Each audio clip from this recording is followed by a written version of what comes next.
আপনি যখন কেরিয়ার নিয়ে ব্যস্ত, তখন বাড়িতে আপনার বটগাছটি নীরবে বুড়ো হচ্ছে। সাফল্যের নেশায় মা বাবাকে ভুলে যাবেন না। Success is many things without theme.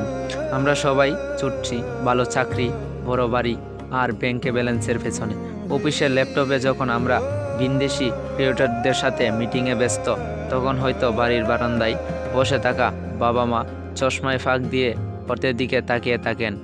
তখন ছেলে মা মেয়ে ফিরবে, আপনি ভাবছেন আর কটা দিন একটু সেটেল হয়ে নেও, তারপর মা বাবাকে সময় দেবে। কিন্তু নির্মম সত্য হলো, আপনার কেরিয়ার গড়ার গতির চেয়ে তাদের বুড়ো হওয়ার গতি অনেক বেশি দ্রুত। সাফল্যের নেশায় ভুল আমরা অজান্তেই করি। সময়ের অসমীকরণ, টাইম অ্যান্ড মানি।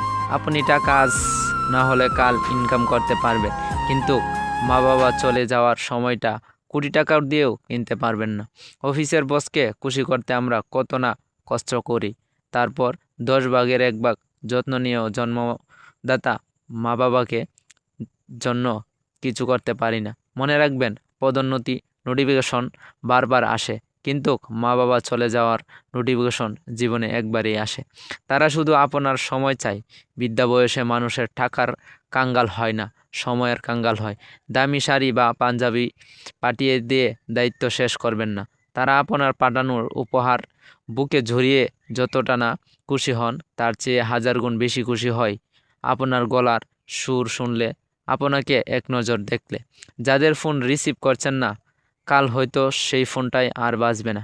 পৃথিবীর সবচেয়ে ভারী ব্যস্ত হলো বাবার কাঁধে সন্তানের লাশ। আর পৃথিবীর সবচেয়ে বড় আক্ষেপ হলো সাফল্য পাওয়ার পর সেটাকে দেখার জন্য মা বাবাকে থাকে না। কেরিয়ার গড়ুন, আকাশ ছোঁয়ার স্বপ্ন দেখুন, কিন্তু শিকড় চিরে নয়। আজ বাড়ি ফিরে বা ফোন করে অন্তত 5টা মিনিট কথা বলুন। বসকে নয়, আজ মা বাবাকে বলুন, তোমাদেরকে অনেক ভালোবাসি। কারণ মা বাবা হলো সেই বটগাছ যার ছায়া সরে গেলে বোঝা যায় বাইরের রোদ কতটা কড়া হয়।